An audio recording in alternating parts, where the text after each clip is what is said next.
저는 그래도 올해 좀 내가 돈을 벌기 위해서 내가 여기서 열심히 한번 좀 플레이를 해봐야겠다라는 거는 해외보다는 국내 시장 쪽, 주식보다는 약간 채권 쪽. 이유는 간단합니다. 한국 경제는 이보다 더 나쁠 수 있어? 더 나빠질 게 뭐가 있을까요? 요번 주간 단위로 한 1조 5천억인가 순매수로 드디어 20주 만에 이제 전환을 했어요. 네. 그러니까 외국 입장에서는 그냥 너무 싸다. 저처럼 포트폴리오 운용을 해본 사람은 그냥 딱 답 나옵니다. 국내 주식을 많이 사게 돼 있어요. 아니 제가 원래 이렇게 세게 얘기하려고 하지 않았는데 두 분이 자꾸 저를 이 몰아가시네. 뭐 결론부터 여쭤봐도 될까요? 네. 좀 긍정적으로 전망하고 계시는지부터 좀 네. 듣고 싶은데요. 올해 이제 돈을 버는 그 시장을 내가 어느 타겟을 할 거냐. 뭐 크게 보면은 국내 시장이냐, 뭐 해외 시장이냐. 자산군으로 보게 되면 주식이냐, 채권이냐. 이제 이렇게 우리가 구분할 수 있잖아요. 네. 저는 그래도 올해 좀 내가 돈을 벌기 위해서 내가 여기서 열심히 한번 좀 플레이를 해봐야겠다라는 거는 일단은 그래도 해외보다는 국내 시장 쪽. 네. 그다음에 주식보다는 약간 채권 쪽. 아. 일단은 저는 좀 그쪽에 좀 무게 중심을 일단은 두고 있는 상황이고요. 네. 이유는 간단합니다. 그냥 조금 업사이드가 좀 높아 보인다. 어차피 뭐 투자했었을 때 돈을 벌 수도 있고 이럴 수도 있는데 제가 말씀드렸던 이 국내 시장이라든가 국내 주식이라든가 뭐 채권 같은 경우는 여기서 잃어야 얼마 더 잃겠냐. 근데 만약에 이게 반전의 계기를 갖게 된다면 좀 먹을 룸은 좀 많아 보인다. 그럼 이제 우리는 배팅할 때 항상 기대 수익률이 높은 곳에 지금 배팅을 하게 되잖아요. 그래서 일단은 그런 차원에서 이제 저는 좀 기회를 좀 보고 있는 거고, 근데 이제 단순히 그 먹을 게 많아 보인다 해서 꼭 그 시장에서 성공을 하는 건 아니니까 이제 여러 가지 것들을 하나하나씩 좀 짚어가면서 투자에 임해야 되지 않을까, 이렇게 일단 연초 마음을 갖고 있습니다. 예. 보통 저희가 자산 배분을 할 때 네. 국가별 비중도 중요하지만 주식, 채권 비중을 먼저 정하지 않습니까? 네네. 지금 박사님 말씀해 주시는 게 주식보다는 채권이 그래도 조금 나은 것 같다라는 네. 전제라면 네. 주식의 기대 수익률이 아주 높은 것은 아니다 이렇게 들리는데요. 네네. 어떻게 보십니까? 근데 사실 이게 이제 열매님 말씀하셨던 것처럼 전통적인 자산 배분 관점에서는 이제 자산군을 먼저 이렇게 설정을 하고 그다음에 자산군에서 이제 어느 국가를 할 거냐, 뭐 네. 어느 섹터를 할 거냐 이제 이렇게 그렇죠. 가는 게 이제 일반적인 일반적이잖아요. 교과서적인 방식이죠. 근데 네. 최근 몇 년 동안은 그렇게 움직이지 않았어요. 무슨 얘기냐면 제가 아까 성과도 보여드렸지만 지난해 보게 되면 주식시장 성과가 미국은 20% 이상의 높은 수익률인데 한국은 뭐 마이너스 10%, 마이너스 20% 이랬잖아요. 네. 이걸 만약에 자산군으로만 했다고 한다면 주식 비중을 높였어. 주식이 좋을 줄 알고. 근데 네. 하필이면 재수없게 재수없게 운이 안 네, 좋게. 운이 안 좋게. 네. 네, 죄송합니다. 예. 운이 안 좋게 한국 주식의 비중을 미국보다 많이 가져갔어. 내지는 미국 주식 하나도 안 했어. 그러면 자산 배분이 전혀 필요가 없는 무의미한 그런 상황이었다는 그렇죠. 거죠. 그래서 결국은 지금은 자산군 플러스 지역의 이 컨비네이션의 조화가 더 이제 중요하다 보니까 뭐 그냥 옛날처럼 자산군 먼저 정하고 뭐 지역 정하고 이런 거는 좀 아닌 것 같고, 그 주식 채권도 그 시장에서의 밸류에이션을 각각 해서 따로따로 접근을 해야 되는 게 좀 맞는 것 같고, 제가 아까 말씀드렸던 내용을 조금 부연 설명하자면 주식은 국내 주식에서 조금 기회를 엿보고 싶고, 네. 채권은 국내 채권보다는 미국 채권에서 좀 기회를 보고 싶다. 이렇게 조금 설명을 줄 수 있을 것 같아요. 그럼 채권부터 먼저 여쭤볼게요. 네. 미국 국채금리가 내려가는 듯 하다가 다시 또 올라왔지 않습니까? 10년분이 네네. 뭐 4.7 이렇단 말이죠. 네, 맞아요. 이게 이제 5%를 가는 거 아니냐 이런 걱정도 시장에서 하기 시작했는데요. 네네. 5% 가면 미국 주식 다 팔고 도망가야 된다 이런 분도 계십니다. 네. 먼저 이 미국 국채금리 5% 진짜 갈 건지 이게 시사하는 바가 뭔지 네. 설명을 좀 부탁드립니다. 일단은 미국 주식시장의 모습은 당시에 미국 금리가 5% 갈 때는 주가가 엄청 많이 하락을 하고 있었거든요. 근데 지금은 뭐 연초에 미국 증시가 다소 조정을 받긴 했지만 그때하고 비교해 보면 상당히 강한 모습이고요. 네. 그래서 주식시장이 느끼는 그 체감도는 상당히 많이 달라져 있다. 이 얘기를 먼저 좀 드리고 싶고, 그럼 이제 뭐가 달라진 거냐 그 부분인데, 그 금리가 이제 상승하고 하락하기도 하는데 그 상승의 이유가 뭔지가 사실 중요해요. 그러니까 당시에 미국 10년짜리가 5%를 찍을 때 그때 그 주식시장이 어떤 상당히 좀 약세로 반응했던 이유는 뭐냐면 결국은 이 높은 금리가 경기를 망가뜨리겠구나. 그리고 그 당시에 그 금리를 올렸던 가장 큰 이유는 연준이 인플레이션을 잡기 위해서 계속 금리를 올릴 수밖에 없겠구나. 그럼 결국은 물가를 잡기 위해서 경기를 훼손할 수밖에 없겠구나. 결국 성장에 대한 두려움이 이 주식시장에 반영이 되면서 주가가 약했던 거거든요. 네. 근데 그러면 지금의 4.7%는 어떠냐? 최근에 금리가 상승을 하긴 했지만 기본적으로 연준의 통화정책 사이클은 이미 인하 사이클로 바뀌었잖아요. 네. 그리고 최근에 금리가 올라간 것은 향후에 뭐 통화정책이 긴축으로 갈 거다라는 것보다는 오히려 생각보다 성장이 너무 센 거 아니야? 여전히 미국 경제가 과열 상태를 보이는 거 아니야? 그리고 이제 이 트럼프 신정부가 들어서면서 경기를 더 자극하는 그런 정책이 나오니까 이런 상황에서는 굳이 안전한 자산보다는 위험한 내지는 업사이드 포텐셜이 많은 그런 자산을 갖고 있는 게 좋은 게 아니야? 이제 이런 그 이미지를 지금 갖고 있는 거거든요. 그래서 이제 그런 차이가 좀 있다라고 좀 생각이 되어지고요. 다만 이제 그럼에도 불구하고 5% 내지는 5%에 육박하는 미국채 금리는 미국 주식시장에게는 저는 다른 모든 요인을 그냥 고정으로 놓는다고 한다면 저는 악재임에는 틀림이 없다. 네. 이렇게 생각을 하고요. 그 조금 순서를 바꿔서 이제 질문이 나오셨으니까 그 우리가 뭐 주식하고 채권하고 비교하는 가장 단순하면서도 널리 쓰이는 그 밸류에이션 측정이 흔히 말하는 일드갭 아니겠습니까? 네, 그렇죠. 즉 주식의 기대 수익률하고 무위험의 국채 금리하고 이제 비교를 해보는 거예요. 그러면 이제 주식의 기대 수익률은 어떻게 잡는데 그러면 대부분 이제 우리가 PER의 역수로 보게 되죠. 즉 현재의 주가가 미래 기업의 이익을 이제 몇 년치를 끌고 왔냐 이제 이거 아니겠습니까?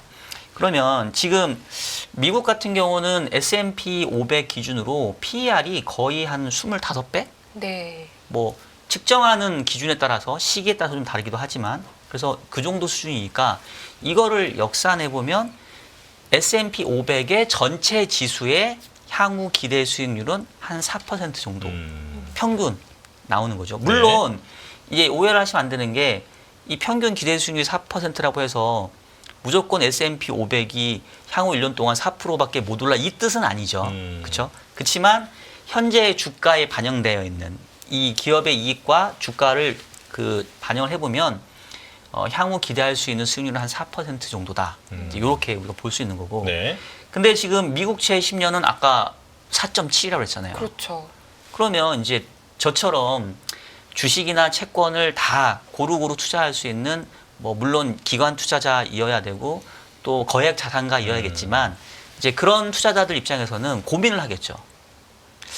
내가 확실히 안전한 그냥 무조건 위험이 없는 들고만 있으면 수익률 5%를 주는 채권을 살 거냐 아니면 다소의 위험이 있지만 그래도 뭐 더 갈 수 있으니까 주식을 들고 갈 거냐 이제 이 고민을 빠질 수밖에 없단 말이에요. 그렇죠. 근데 이거는 이제 선택의 문제거든요.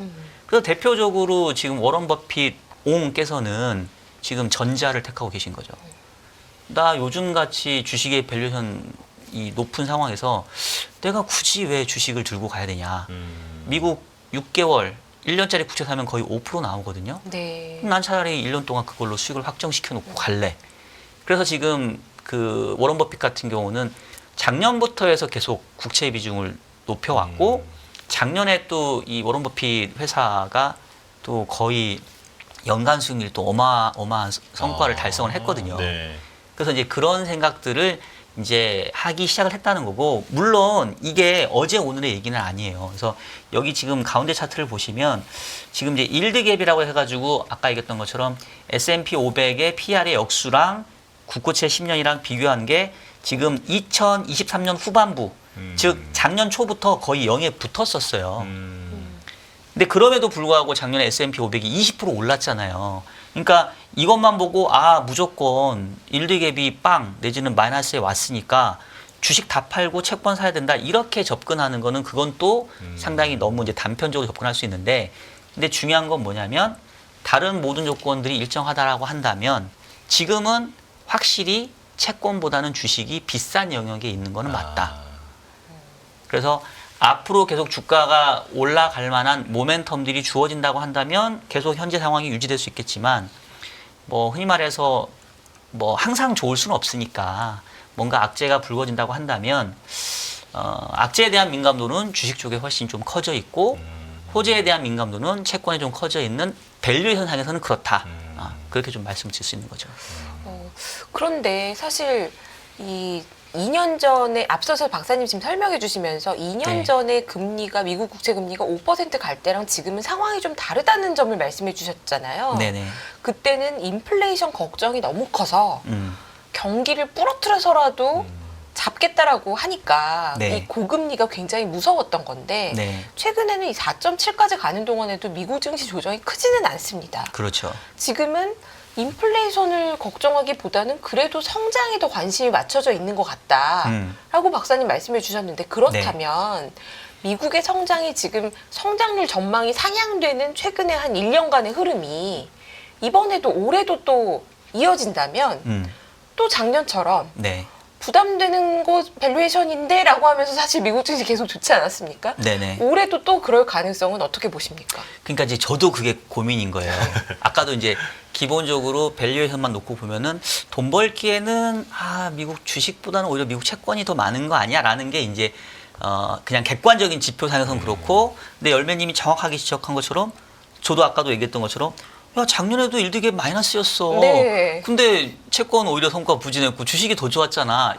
올해도 그러지 말라는 법 있어라고 하면은 이제 이거는 이제 어떻게 보면 우리가 확인의 영역이거든요. 근데 이제 저희들이 이제 분석을 할 때는 달라지는 부분이 있을까 없을까를 이제 우리가 이제 생각하면서 가는 거니까. 근데 이제 제가 생각하기에는 올해 그 특히나 작년 말에 주식시장이 좋았던 그 뒷부분에 좀 피날레를 좀 아주 화려하게 했잖아요. 근데 뭐니 해도 이 트럼프 신정부에 대한 기대감들이 많이 반영되지 않았을까라는 생각을 합니다. 네. 어쨌든 간에 트럼프의 정책이 이른바 친기업 정책이니까 뭐 세금도 낮춰준다고 하지, 관세 부과해가지고 뭐 국내 미국 기업에 유리한 환경을 만들어준다고 하지. 그러니까 당연히 미국 주식, 미국의 기업들이 더 이익이 많이 늘어나는 거 아니야? 당장 법인세만 낮춰준다 하더라도 그만큼 이게 기업의 이익으로 늘어날 거잖아요. 네. 이제 그거에 대한 이제 기대감들이 저는 좀 반영됐다고 생각하는데 올해는 어떻게 보면은 그 트럼프 신정부에 대한 기대감들이 조금 많이 반영된 상태에서 정말로 트럼프 정부의 정책이 마냥 좋기만 할까? 조금 다른 부작용도 있는 거 아니야? 라는 거를 이제 맞춰가는 과정이 되지 않을까 싶어요. 그러니까 예를 들면 지금 뭐 최근에도 보면은 아직 트럼프가 놀랍게도 취임을 안 했잖아요. 네. 20일인가요? 1월 네. 20일인데 네. 뭐 거의 집권이 2년 차 된 것 같아요, 저는. 그렇죠. 체감적으로 작년부터 이미 트럼프가 대통령이었고 올해 집권이 2년 차인 그런 체감적인 뉴스에 부분을 바이든도 안 나옵니다. 이제. 안 나오잖아요. 아예. 근데 이제 그 트럼프의 정책은 친기업 정책이면 틀림이 없는데 요거를 가만히 뜯어놓고 보면은 이게 양립할 수 없는 것들이 많아요. 그러니까 예를 들면 이런 거죠. 미국의 물건을 팔려면 미국의 공장을 짓고 미국 사람을 뽑아서 그래서 미국에서 판매를 해야 돼. 이제 이거잖아요. 근데 그러면 결국은 모든 부가 다 미국에 집중이 될 텐데 그러면서 또 트럼프 얘기하는 거는 근데 대신 외국 사람들은 우리나라에서 일하면 안 되고 불법 이민자 나가. 미국 사람들만 고용을 해야 돼. 네. 그러면 역시 이것도 미국에 좋은 건데 근데 그럼 뭐가 문제가 생기냐면 아니 모든 사람들이 다 미국에서 공장 짓고 미국 사람 뽑고 다른 나라 사람은 이민자는 쫓아내버리고 하면은 결국은 고용시장이 타이트해질 거고 그러면 아니 경제가 이렇게 좋아가지고 소득도 늘어나는데 사람들의 소비가 늘어나면 당연히 인플레이션을 높일 거고 그렇죠. 그럼 인플레이션을 높이면 결과적으로 또 금리를 높이거나 아니면 못 낮추거나 또는 지금 같은 높은 고금리 환경이 이어질 텐데 그럼 그건 또 성장에 마이너스란 말이에요. 그리고 또 그거는 금리에 대한 부담뿐만 아니라 또 환율적인 측면에서 달러와의 강세 압력을 일으킨단 말이에요. 근데 트럼프는 또 뭐라고 얘기하냐면 달러와 강세는 우리 용인할 수 없어. 니네들 달러와 환율을 조작해가지고 자국 통화를 절하시키고 있네. 그러니까요. 그러면 이게 도대체 어느 장단에 춤을 추라는 건지, 그죠? 그래서 제가 봤을 때는 트럼프 행정부가 들어서기 전이 이제 작년이었기 때문에 이제 트럼프 정책이 가지고 있는 긍정적인 부분들만 이제 시장에서 조금 반영이 됐던 것 같아요. 근데 실제 올해는 이제 정책이 실현화되면서 긍정적인 부분들뿐만 아니라 당연히 함께 올 수밖에 없는 부정적인 면들도 이제 시장에 실제 이제 좀 모습을 드러낼 수 있다고 보거든요. 그러면 그동안에는 아주 긍정적인 부분만 시장이 부각이 되고 반영되었던데 생각해보니까 이런 부작용이 있네? 라고 하면 그건 또 주식시장에는 조금 부담 요인이 될 수 있지 않을까. 그렇게 된다면 결국은 주가가 올랐다는 이유가 EPS의 증가보다는 PER의 증가, 즉 멀티플의 증가잖아요. 미국의 기업들이 물론 돈도 많이 벌긴 벌었지만 미국 기업들의 돈을 버는 그 수준이 앞으로 계속 이어질 거야. 더 많이 벌 거야. 이러면서 주가가 올라왔기 때문에 설령 미국의 기업이익이 꺾이지 않다 하더라도 야, 우리가 너무나 주가에 기업이익에 멀티플을 많이 줬나? 25배는 너무 많이 준 거 아니야? 한 22배? 한 21배 정도만 줘도 적당하지 않아? 이런 생각만 든다 하더라도 주식은 얼마든지 조정을 받을 수 있거든요. 네. 그래서 이제 그런 조금 위험성이 좀 있지 않나. 이제 저는 이제 그 부분들을 조금 주목하고 있는 거죠. 네. 근데 이제 우리가 이제 그 주식하고 채권만 먼저 비교를 해볼게요. 네. 앞서서 설명해 주신 게 그 관점이었으니까요. 현금은 제외하고 주식과 채권 중에 고른다라고 했을 때에는 지금 말씀하신 것처럼 미국 증시가 비싸죠. 그래서 22배로 갈 거야 라고 생각할 수도 있지만 그 지금 말씀하신 그 트럼프의 정책적 정책의 모순으로 인한 그 우려라면 결국 인플레이션을 다시 자극할 것이고 금리가 안 떨어지거나 더 올라갈 거라고 한다면 네. 오히려 채권은 지금 사면 안 되는 거 아닙니까? 시기는 그럴 수 있죠. 네. 시기적으로. 그러니까 지금보다는 조금 후반부에 사는 게 좋을 수 있는 거 아니야? 이제 이런 생각은 하실 수가 있죠. 네. 근데 이제 제가 그럼에도 불구하고 주식하고 채권 중에 채권이 조금 낫다고 얘기한 이유는 만약에 여기서 그런 이유로 금리가 상승한다면 금리가 상승해서 채권 가격도 하락을 하겠지만 주식시장의 가격 하락이 저는 더 클 수밖에 없는 게 아니냐. 피해로 네. 봤을 때는. 그리고 이제 채권은 뭐 만기를 좀 줄인다고 한다면 뭐 어쨌든 만기 때 그 이자랑 뭐 이런 부분을 상환받는 게 있고 어쨌든 간에 이자로 좀 보전받는 부분이 있으니까. 근데 이제 주식은 뭐 배당이 있다 하더라도 배당 부분을 제외하면 결국은 이 캐피탈 게인과 로스가 주식 투자의 성과의 대부분을 차지하기 때문에 그러면은 오히려 그런 상황에서 여기서 금리가 말씀드렸던 이유로 더 올라간다? 그럼 주식시장은 더 불안해지지 않을까 네. 그런 생각을 하는 거죠. 예, 리스크까지도 함께 이제 고려를 해 보면서 이제 말씀을 해주시는 건데 앞서서 말씀해주신 부분에 대해서 좀 질문드리고 싶은 게 있어요. 네. 트럼프 신정부가 이제 경기를 자극하고 하는 그런 정책들에 대해서 발표를 하면서 그게 지금 뉴욕 증시에는 일부 지금 선반영이 되어 있는 것 같다. 그런데 이제 모순되는 지점이 분명히 있다고 말씀하셨잖아요. 이제 모순이라고 하면 언젠가는 조정이 될 수밖에 없을 텐데 어느 쪽으로든. 네. 그게 이 증시, 뉴욕 증시에는 긍정적인 방향으로 결론이 날 거라고 생각하시는지 혹은 좀 부정적으로 결론이 날 거라고 생각하시는지 그게 좀 궁금합니다. 아니 두 분은 오늘 이렇게 작정을 하시고 이렇게 몰아가시네요. 네. 모순이면 어쨌든 계속 그렇게 네. 갈 수는 없잖아요. 네. 아유, 너무 이게 막 그 종용을 하시는데 이걸 제가 잘 피해가야 되는데. 네, 이제 뭐 어쨌든 뭐 말씀을 드리는 거는 또 여러분들도 참고하실 수 있으니까. 예. 근데 이제 제가 아까 이제 모순이라는 표현을 직접 쓴 것 같지는 않은데. 예, 저희가 썼습니다. 예. 네. 그러니까 제가 얘기하고 싶은 건 뭐냐면 트럼프의 정책이 미국 경제와 미국 기업에 그냥 다 좋기만 할까? 100% 무조건 좋은 것만 있을까? 안 좋은 건 하나도 없냐?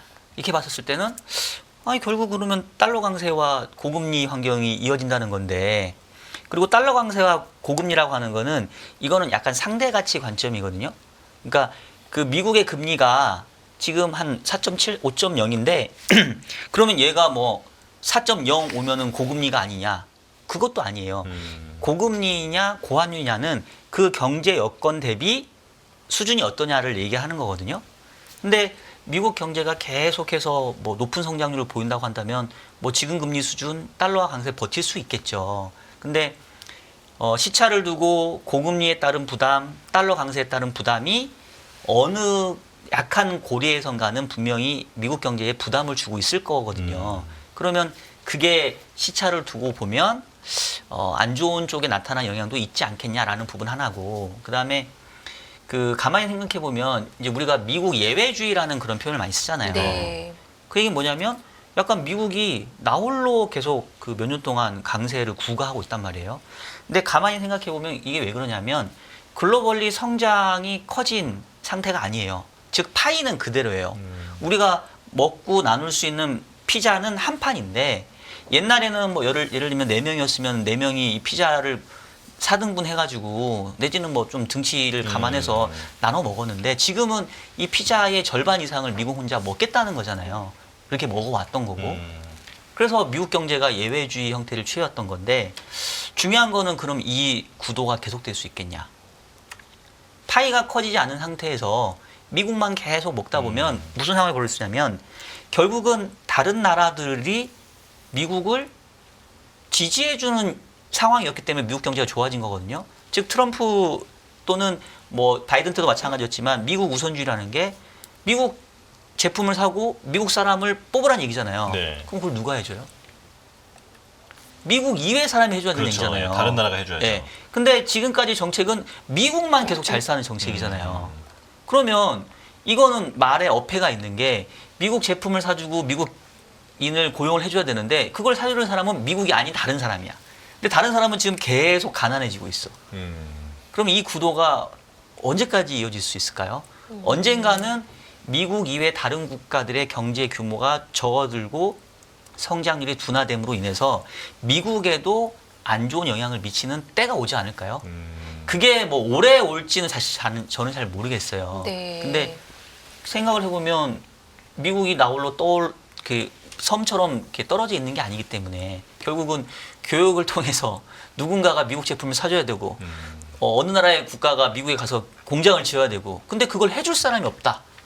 그러면 그때는 미국에도 이제 부정적인 어떤 영향이 시작되지 않을까요?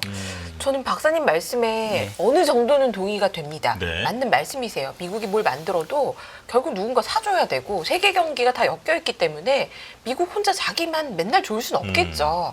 하지만 이거는 좀 멀어 보이는 느낌이고요. 그렇죠, 그렇죠. 예. 지금 혼자 좋은 지가 좀 됐는데 네네. 여전히 네. 많은 글로벌 기업들은 미국의 네. 투자를 확대하고 있는 기조를 이어가고 있죠. 네. 한국 기업들만 해도 공장을 짓고 있는 중입니다. 그러면 중간에 중단하지 않고서는 트럼프는 오히려 더 들어오라고 할 거고 네. 투자를 하는 동안에는 고용이 좋을 거고 네. 달러도 계속 미국 들어갈 거고 음. 이런 상황에서 미국이 갑자기 나빠질 수 있을까? 그러니까 나중에 정말 이 후폭풍은 있을 수 있겠으나 당장은 미국의 투자가 오히려 확대되는 방향으로 간다고 했을 때 네. 지금처럼 지금 24년 내내 미국은 서프라이즈를 너무 자주 줬잖아요. 네, 12월 뭐 지표도 다 잘 나왔죠. 네. 고용이고 뭐 PMI고 다 잘 나왔는데 이 흐름이 과연 꺾일 거냐?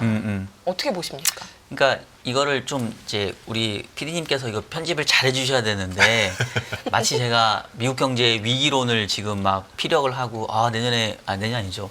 올해 미국 올해. 경제 뭐 망가집니다. 네. 미국 주식 나락합니다. 이제 이런 톤으로 포장을 하시면 절대 안 되고요. 네. 그건 아니죠. 네. 네. 지금 이제 최초의 출발을 우리가 어디서 했냐면 그거를 정확하게 기억하셔야 되는 게 우리는 지금 자산시장의 투자의 관점에서 시작을 했던 거고 만약에 미국의 자산 가격이 말씀하셨던 수준 정도만 반영했다라고 한다면 뭐 크게 문제될 것 같지는 않습니다. 그리고 미국 경제 뭐 여전히 세계 어느 나라보다도 저는 더 높은 성장을 보여줄 거라고 생각을 해요. 근데 문제는 그렇다고 하더라도 현재 미국의 주가의 밸류에이션은 역사상 거의 최대 수준 정도 왔다라는 부분 그리고 그 외야 견줘서 그 비교 어떤 대상으로 볼 수 있는 국채 금리는 또 훨씬 높은 수준이라는 거 그렇기 때문에 비록 어떤 큰 판이 흔들리지 않다 하더라도 그런 기대감의 작은 균열만 있다 하더라도 시장은 얼마든지 움직일 수 있는 거 아니냐. 기대감에 의해서 올라온 시장이기 때문에 그 기대를 충족시켜지지 못하면 조금 조정받을 수 있는 여지는 있지 않나 싶은 거고 어쨌든 이제 저처럼 이 시장을 통해서 운용을 해서 돈을 벌어야 되는 사람은 그러면 너는 그런 위험 다 감안하고서라도 계속 미국 주식에서 투자를 할 거야? 라고 물어보면 올해는 좀 자신 없는데요. 좀 올해는 조금 다른 쪽에서 기회를 볼게요. 라고 이제 저는 생각을 할 수밖에 없다라는 거죠. 네. 그러니까 이게 100원이 10,000원 됐다. 와, 대단한데 만 원에 투자한 사람은 그게 9,000원이 돼버리면 어쨌든 손해인 거니까 네네. 네, 그만큼 지금 밸류에 대한 부담은 확실히 존재하는 편이다. 그렇죠. 네, 이렇게 말씀을 해주셨는데 그러면 이게 맨 처음에 드렸던 질문으로 다시 한번 돌아가서 한번 네. 이제 큰 줄기를 다시 한번 잡아볼게요. 그러니까 연초의 금융시장 우리가 무엇을 주목해야 하느냐 그 포인트를 짚다가 어떤 그 트럼프 신정부의 경기 자극 정책, 뭐 모순 얘기도 나왔고요. 그래서 네. 결과적으로 한번 정리를 해보자면 큰 축 중에 하나가 이제 신정부의 정책이 앞으로 어떤 방향으로 나아갈 건지 그리고 이제 서로 상반되는 부분이 어떻게 조정이 될 건지를 좀 면밀하게 관찰을 하자. 네. 네, 이렇게 하나 잡을 수 있을 것 같고요. 네. 그럼 또 다른 포인트는 뭐가 있을까요? 뭐 환율인가요? 금리인가요?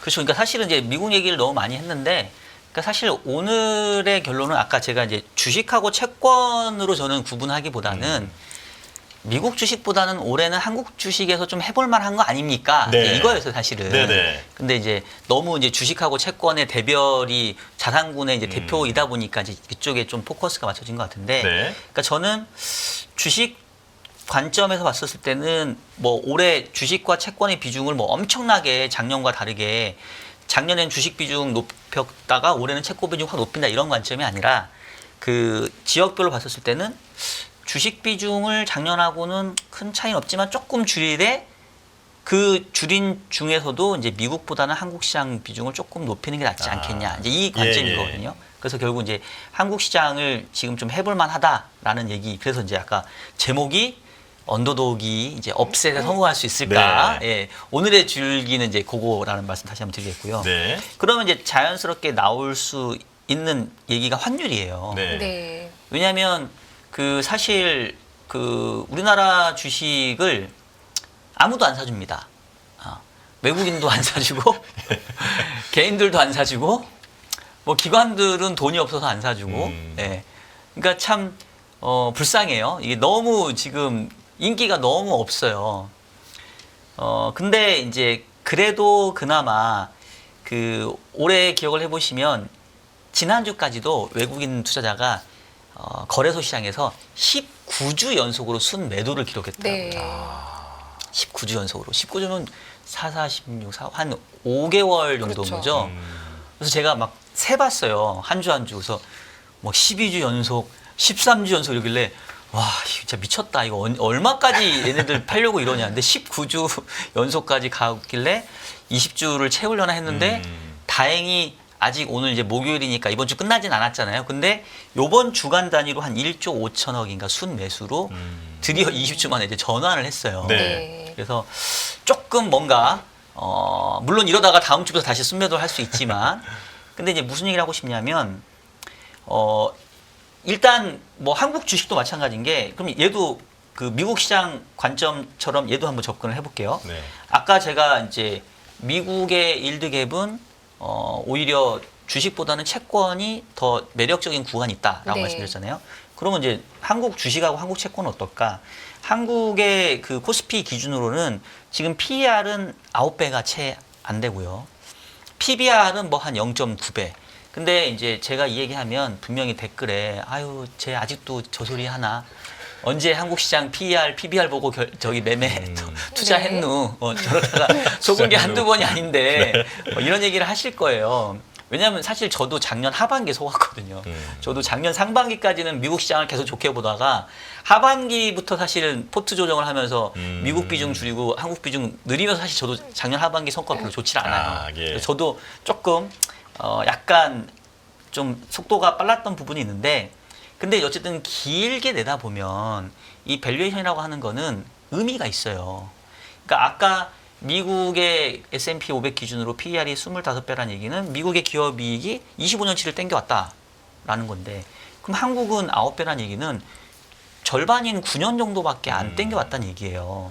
그리고 이런 이 PER의 밴드로 보면은 이 9배라고 하는 수준이 역사적으로 낮은 수준이죠. 네. 역사적으로 낮다는 얘기는 한국 경제가 그동안 여러 부침도 있고 뭐 좋은 일 나쁜 일도 있었는데 나쁜 일 있었을 때랑 비슷한 수준이라는 얘기예요. 그러니까 사실상 2008년 금융위기, 1997년도 외환위기를 제외하고는 밸류에이션의 가장 하단에 지금 사실 와 있는 겁니다. 그래서 미국 주식하고는 비교해 보면 엄청 싸다. 뭐 싼 게 비지떡일 수도 있지만 싼 건 확실하다. 자주 더 싸지는 게 항상 늘 문제 아니에요? 항상 늘 문제긴 하죠. 그렇죠. 예. 네. 그 다음에 이제 그러면 역시 또 상대 가치인 또 국채랑 또 마저 비교를 그렇죠. 해보면 지금 국고채 아까 미국채 10년은 4.7%잖아요. 네. 국고채 10년은 지금 3%가 안 됩니다. 한 2.7? 뭐 이 정도 그렇죠. 수준밖에 안 돼요. 그러면 이거를 일드갭으로 환산해 보면 이게 왼쪽에 있는 거거든요. 그러면 지금 일드갭의 레벨은 지금 수준이 역사적으로 높은 수준에 있어요. 아. 주식의 향후 기대 수익률이 훨씬 높다라고 높다는 거죠. 봐야 된다는 거죠. 예, 예. 네. 그래서 이제 요것만 놓고 보면 그래서 단순하게 한국에서는 채권보다는 주식이 낫고 미국에서는 주식보다 채권이 낫다라는 아주 그 단순한 결론을 내릴 수 있는데 예. 근데 이제 문제는 아까 했던 것처럼 이렇게만 해서 접근하면 이 타이밍적인 부분들이 상당히 좀 문제가 될 수 있기 때문에 네. 일단은 베이스를 밸류에이션 측면에서는 이렇지 근데 지금의 상황이 온 이유가 있을 거 아니에요. 이 상황이 계속 이어지면 뭐 이런 밸류에이션 툴 아무 의미 없거든요. 그러면 이제 왜 한국 시장이 그동안 계속 부진했느냐 언더독이었냐라고 생각해 보면 제가 얘기 안 해도 알잖아요. 네. 뭐가 지금 문제였는지. 그리고 작년에 사고가 더 터졌잖아요. 예. 그래서 저는 이제 무슨 얘기를 하고 싶냐면 미국 경제는 이보다 더 좋을 순 없다. 이렇게 표현할 수 있을 것 같고 한국 경제는 이보다 더 나쁠 수 있어? 지금 이런 정치적인 이슈까지 터졌는데 네. 뭐가 있을까요? 더 나빠질 게 뭐가 있을까요? 지금 그 네. 저희 시청자분들 수준이 굉장히 높으세요. 이 경제를 알자님, 한국의 네. 성장률이 미국 성장률보다 더 낮기 네. 때문이다. 네. 지금 우리 성장률 저하가 지금 우려되고 있는 상황 아닙니까? 아, 그렇죠. 밸류에이션이 싸도 네. 성장이 기대보다 계속 못하고 그 네. 눈높이를 더 낮춰야 된다면 네. 주식의 기대 수익률을 지금 당장 기대하기는 또 어렵지 않습니까? 맞습니다. 경제를 알자님은 저도 개인적으로 되게 제가 잘 아, 지켜보는 네. 게 되게 인사이트가 되게 좋으신 분이더라고요. 네. 몇 분 계세요. 네, 예. 네. 근데 요거를 한번 좀 보면서 말씀드리니까 그러니까 사실은 되게 좋아요. 왜냐하면 이게 우리는 이제 미래를 예측하는 거는 어느 누구도 그 뭐 알 수 없으니까 이제 네. 각자가 생각하는 것들을 좀 얘기해 보면서 이제 맞춰가는 거니까 이게 지금 보시면 작년 11월에 한국은행이 내놓은 미국의 경제 성장률과 올해 성장률인데 지금 우리 경제를 알자님께서 얘기하셨던 것처럼 작년 2024년도에 미국 성장률 2.7%인데 우리 2.2%였어요. 네. 그러니까 성장률이 이렇게 낮으니까 우리 주식시장 부진한 거 너무 이해가 되죠. 자, 올해도 지금 미국 성장률 한 2% 정도 예상이 되고 지금 한국은행이 1.9% 내놨는데 JP 모건이라든가 글로벌 IB들은 1.3 뭐 이렇게까지도 보는 애들이 있습니다. 예. 그러면 올해도 뭐 미국 대비 성장률 이렇게 안 좋은데 주식시장 뭐 조정한 거 당연한 거 아니야? 라고 얘기할 수 있죠. 그렇죠. 근데 그러기에는 아까 얘기했던 것처럼 밸류에이션 비율이 미국은 25배, 우리는 9배, 2배 이상 차이 날 정도일 건가. 만약에 정말 더블 스코어 정도 난다면 뭐 이런 접근은 아니겠지만 예를 들면 미국이 2% 성장하는데 우리가 1%다. 성장률도 2배다. 그러면 정말 유치한 싸움으로 가면 그러면 멀티플도 2배인 거 인정. 근데 뭐 1% 중후반 때나 2% 때나 라고 하면 제가 봤을 때는 이걸 가지고 2배 이상 차이가 나는 거를 정당화 시켜줄 정도는 아니지 않나라는 생각이 들고요. 분명히 한국 주식시장이 눌려 있는 여러 가지 이유가 있어요. 뭐 예를 들면 주주 환원이 우리는 부진하다던가 정치적 불확실성이 있다던가. 근데 이제 저는 오늘 두 가지 좀 긍정적인 포인트를 좀 얘기하고 싶은 게 제가 원래 이렇게 세게 얘기하려고 하지 않았는데 두 분이 자꾸 저를 몰아가시네. 첫 번째는 네. 일단은 그 해외 관점에서 봤을 때는 이제 결국은 아까 그 얘기를 하려다가 지금 좀 중단됐는데 예. 아까 국내 주식을 사준 사람 없다. 네. 외국인도 환율 안 얘기하셨다가 사고 예전에 환율. 네. 근데 지금 환율이 1,500원을 갈 듯 하다가 지금 1,450원 좀 내려왔어요. 네. 맞아요. 그러면 이제 우리 지수가 오늘 뭐 올라왔자 2,500인데 네.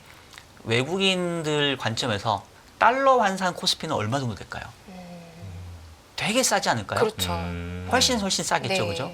그러면 그러니까 제가 아까 일드갭을 보여드리면서 한국 주식시장이 밸류에이션상에서 쌉니다라는 거는 우리 원화 투자자 관점인데 이거를 외국인 투자자 차원에서 접근을 해보면 여기다가 환율 디스카운트까지 해보면 아마 거의 역대 가장 최저의 아마 밸류에이션 나올 거예요. 그러니까 외국 입장에서는 그냥 너무 싸다. 자, 그러면 이게 무슨 의미를 갖고 있냐면 그 투자자들 중에 보게 되면 그 패시브 투자자가 있고 액티브 투자자가 있습니다. 차이는 아실 거예요. 액티브 투자자는 이른바 그냥 내가 시장을 보면서 좋을 것 같은 종목에 투자를 하는 게 액티브 투자자고 패시브 투자자는 이른바 벤치마크라는 게 있어서 벤치마크를 추종을 하면서 내가 벤치마크 대비 조금 더 잘할 수 있냐 없냐를 그 결정하는 게 패시브 투자자예요. 자금의 규모로는 패시브가 훨씬 많은 걸로 알고 있습니다. 근데 액티브 투자자가 훨씬 공격적이기 때문에 시장에 영향을 많이 미쳐요. 자, 제가 왜 패시브 투자자 얘기를 했냐면 네. 그 대표적으로 패시브 투자자의 대표가 누가 있냐면 우리나라도 있어요. 외국인 투자자라고 얘기했지만 우리나라에서 외국인과 가장 유사한 투자 패턴을 보일 수 있는 게 바로 국민연금입니다. 네. 국민연금도 자산 배분이 있고 그 안에서 배분 투자를 해요. 자, 제가 장표를 가져온 걸 한번 보여드리면 국민연금이 매년 또 뭐 분기 단위로 자산 배분을 하면서 뭐 국내 주식, 해외 주식, 국내 채권, 해외 채권 제가 아까 얘기했던 방식으로 비중을 정하고 그에 대한 투자를 합니다. 자, 일단 팩트를 보면 원래 올해 그러니까 작년이죠. 24년 말에 기금 운용 계획상에서 국내 주식에 대한 투자 비중 목표가 얼마였냐면 15%였어요.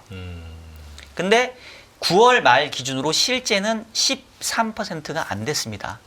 그러면 이제 이걸 보면 두 가지 해석이 가능한 게 첫 번째는 국민연금이 국내 주식을 팔았나? 이런 생각을 할 수가 있고 두 번째는 국민연금은 국내 주식을 사지도 팔지도 않았어요. 그냥 지가 저절로 떨어졌어. 왜? 주가가 낮아졌으니까 당연히 그 이거를 뭐 시총 형태로 그 자산 평가를 해보면 국내 주가가 떨어졌기 때문에 쪼그라든 거네요. 쪼그라든 네. 거예요. 네.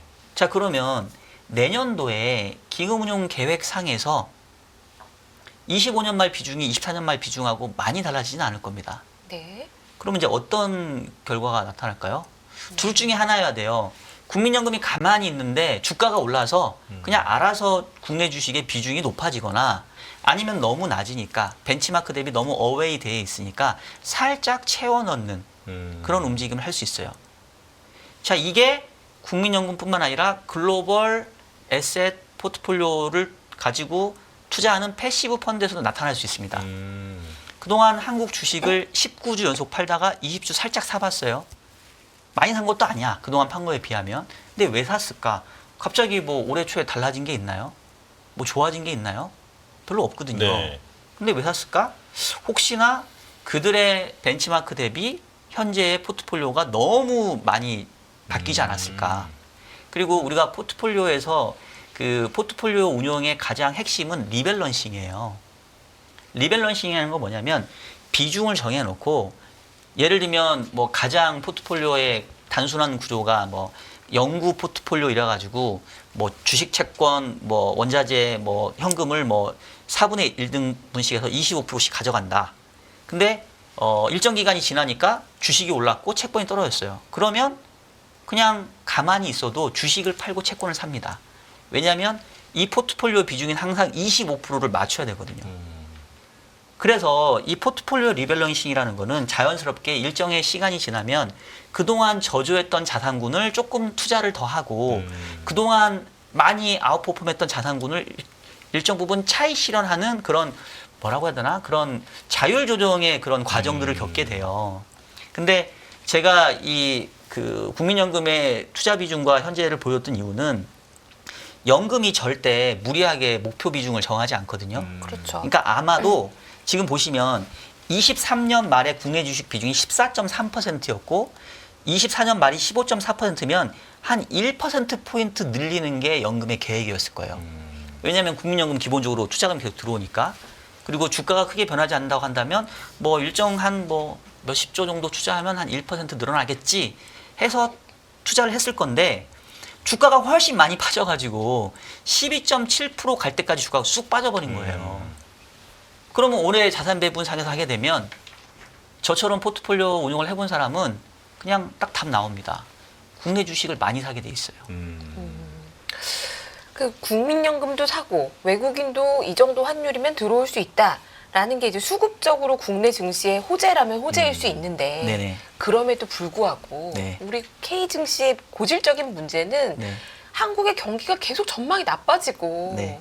이게 살아날 기미가 안 보이니까 그런 거 아닙니까? 네네. 근데 마침 다음 주가 금통이지 않습니까? 네, 네. 이게 대체 그러면 한국의 경기 하방 요인은 이제 좀 어느 정도 잡혀가고 있다고 보시는지 네. 그리고 다음 주에 금통위는 어떤 결정을 할지요? 네. 금리 인하 할까요? 아주 적절한 질문을 해주신 게 제가 아까 두 가지 포인트가 있다고 했잖아요. 네. 첫 번째가 수급상에서 더 이상 줄일 룸은 없어 보인다. 네. 오히려 채워야 되는 수요들이 들어올 수 있다라는 게 하나의 긍정 포인트였고, 두 번째 포인트는 뭐냐면 사실 작년에 국내 시장이 부진했던 이유 중에 하나가 저는 정책의 부재였다고 봅니다. 우리가 일반적으로 정책으로 한다면 이른바 통화정책과 재정정책이에요. 근데 작년은 기억을 해보시면 뭐 사실 재정정책, 통화정책 어느 하나 마땅히 쓸 수 있는 그런 상황이 아니었고, 재정은 뭐 여러 가지 뭐 정치적인 반목, 또 우리가 기본적으로 그 재정의 여력이 없다라는 부분들 때문에 좀 그랬었고요. 통화정책은 작년 10월, 11월까지만 하더라도 부동산 시장이 계속해서 자금을 빨아들이면서 한국은행 입장에서 금융 안정을 내세우면서 금리를 계속 동결해 왔던. 그렇죠. 그럼 이제 올해는 바뀐 게 뭐가 있냐? 일단은 금융 안정에 대한 부담은 좀 덜었죠. 그러니까 이제 한은 총재도 두 번 연속 금리 인하를 할 수 있었던 이유가 이제 부동산 시장이 조금 작년 10월, 9월 떠올려 보시면 열매님 뭐 부동산 원래 하셨으니까 그때는 장난 아니었잖아요. 막 한 달에 6조, 7조씩 가계부채 계속 늘어나는 상황이었고, 근데 지금은 이제 그게 줄었다는 부분이 통화 정책의 여력, 숨통을 좀 트여졌다는 거 하나. 그다음에 두 번째는 뭐 좀 조심스럽긴 한데 어쨌든 뭐 정치적으로 좀 변화가 뭐 있을 수도 있고 네. 없을 수도 있고 뭐 이런 거잖아요.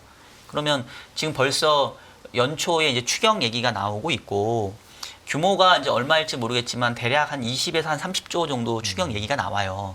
그러면 우리가 뭐 재정 승수 이거 감안해 보면 20에서 30조 해봤자 우리나라 GDP 감안해 보면 성장률 한 0.2% 포인트 뭐 이 정도 수준밖에 안 되긴 합니다.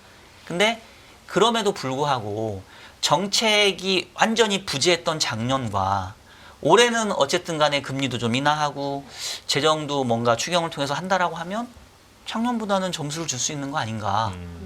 그런 차원에서 저는 작년보다는 올해가 조금 기대해 볼 수 있지 않나. 근데 그런 와중에 또 주가도 못 사니까 이게 맞물리면 작년처럼 그렇게 꼴등은 아니지 않겠냐.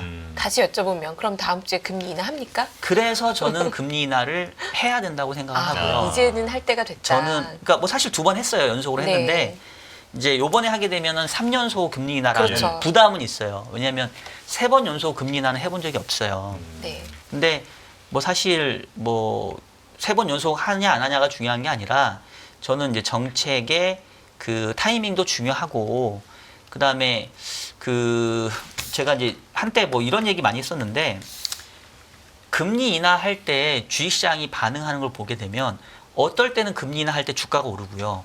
어떨 때는 금리 인하할 때 주가가 빠져요. 네. 그 차이는 저는 이제 좋은 금리 인하와 나쁜 금리 인하라고 이제 표현을 하는데, 그게 뭔 뜻이냐면 금리를 인하한다는 얘기는 결국은 경기가 좋지 않을 것 같으니까 이제 대응하는 거잖아요. 네. 그렇죠. 근데 경기가 좋아지는 속도가 금리가 인하되는 속도보다 훨씬 빠르면 금리 25bp, 50bp 인하해준다 한들 이거는 그냥 백약이 무효인 거거든요. 근데 경기가 조금 안 좋아지려고 하는데 마침 금리를 빨리 내려준다라고 하면 이거는 좋은 금리 인하가 될 수 있는 거예요.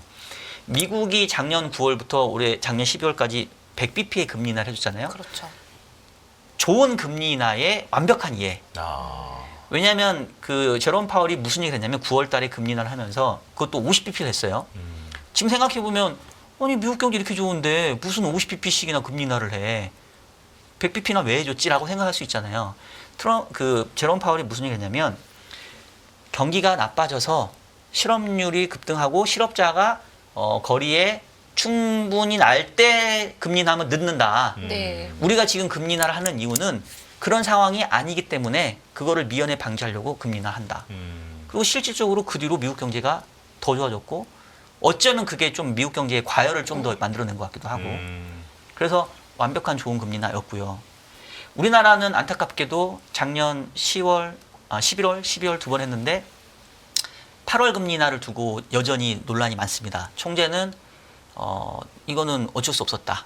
니네가 그 당시에 가계부채 늘어나는 거를 뭐 보지 않았느냐. 그래서 금융안정도 생각해야 된다라는 게 금리 인하를 결정하는 한국은행의 당연한 얘기인 거고 하지만 그거는 이제 한은의 입장이고 경기 여건만 보면 이미 그때부터 한국 경제는 이미 적색불이 들어와서 경기 부양의 필요성이 있었죠. 그러니까 금리 인하를 두 번 했음에도 불구하고 별로 약발이 없는 거죠. 왜? 그보다 훨씬 경기가 더 빠르게 하강을 했잖아요. 그러면 저는 이거를 카드를 쓰려면 카드는 아끼면 안 돼요. 미리 써야 된다고. 선제적인 금리 인하가 그렇죠. 효과를 내는 거지. 뭐 경기 나빠지는 거 보고 나중에 그걸 쓸까 말까 한다? 그럼 아까 했던 것처럼 내가 장사가 지난달에 100만 원 이익 보다가 이달에 50만 원 이익인데 이자를 20만 원 깎아줘서 뭐 하냐고요. 그래서 저는 선제적인 금리 인하가 필요하고 지난 두 번의 금리 인하로는 여전히 부족하다. 그러면요. 두 네. 번째 금리 인하는 사실 약간 서프라이즈지 않았습니까? 금리 네. 인하 이번에 안 하는 거 아니야 했는데 갑자기 네. 금리 인하를 했어요. 네. 뭐 제일 처음에 선제적으로 했으면 좋았겠지만 네. 두 번 연속했는데 세 번째 이번에 한다면 이거는 뭔가 시장에 임팩트를 줄 수 있다고 보십니까? 그러니까 이제 이게 이미 조금 좀 늦었다라고 금리 하잖아요. 인하만 가지고 효과를 내기에는 많이 늦었어요. 제가 네. 봤을 때는. 근데 이제 그러면 아니 효과도 없는 금리 인하를 왜 하냐? 또 가계부채만 누를 수 있지. 그러면 이제 그렇게 접근하는 분의 논리를 따져놓고 보면 그러면 금리를 인하하면 오히려 득보다 실이 크다는 거네? 그러면 거꾸로 금리를 인상하면 실보다 득이 더 큰 건가요? 내지는 안 하면은 좋은 건가요?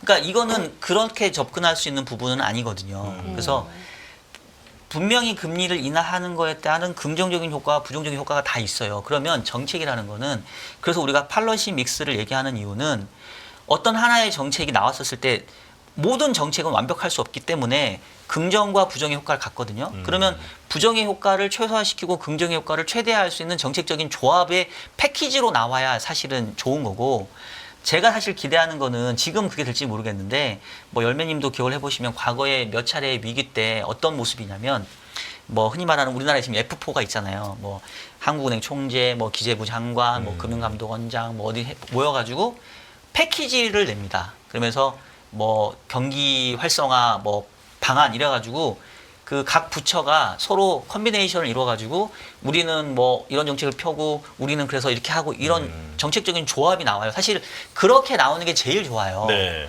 근데 지금은 그거를 사실 기대하기는 쉽지는 않거든요. 근데 그러면 그게 안 되니까 그렇다고 해서 아무것도 안 하고 있자? 그러면 아무것도 안 하는 것보다는 저는 그래도 하는 게 조금이라도 이익이 있다고 보는 거고 성장률은 아까 얘기했던 것처럼 계속 떨어지는데 금리를 계속 높은 수를 유지한다라고 하는 거는 한국은행의 표현대로 지금의 금리는 경기의 제약적인 수준이에요. 네. 즉 브레이크를 잡고 있단 말이에요. 네. 가뜩이나 얘가 앞으로 나갈 힘도 없는데 모래주머니 막 10주머니씩 차고 너 뛰어봐 지금 이러고 있으면 얘가 아파가지고 지금 피죽도 못 먹고 지금 쓰러져 가면 적어도 모래주머니 하나 정도는 풀어줘야 그나마 얘가 안 하는 것보다 낫다라는 거지. 금리 인하하면 지금 뭐 다 해결됩니다. 뭐 주가 올라 이런 얘기를 하는 게 절대 아니죠. 네네. 네. 이제 그런 관점에서는 안 하는 것보다 낫다. 아, 정말 오늘 박사님 오랜만에 모셔서 여쭤볼 질문이 지금 너무너무 많이 그러니까요. 있는데 네. 지금부터 가져가야 되는 투자 전략. 뭐를 좀 가져가면 좋을지. 그 정리해 주시면 사실 좋을 것 같습니다. 그러니까 자산 배분 관점에서 보면은 작년에 어떤 패키지가 좋았냐면 미국 주식과 한국 채권 패키지가 좋았어요. 그렇죠. 네. 근데 이제 저는 올해 어느 순간에는 미국 채권과 한국 주식의 패키지가 조금 좋지 않을까. 요게 이제 제가 드리고 싶은 그 핵심이고요. 뭐 말이 이렇게 나왔으니까 이제 네. 뭐 연초부터 좀 그런 움직임이 좀 보이고 있지 않나. 뭐 이런 생각을 좀 조심스럽게 해보고 있습니다. 네.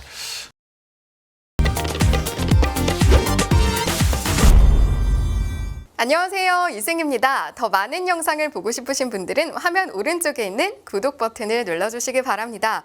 그리고 영상을 보시면서 좋아요는 필수인 거 아시죠? 항상 인포맥스 라이브를 사랑해주셔서 감사합니다.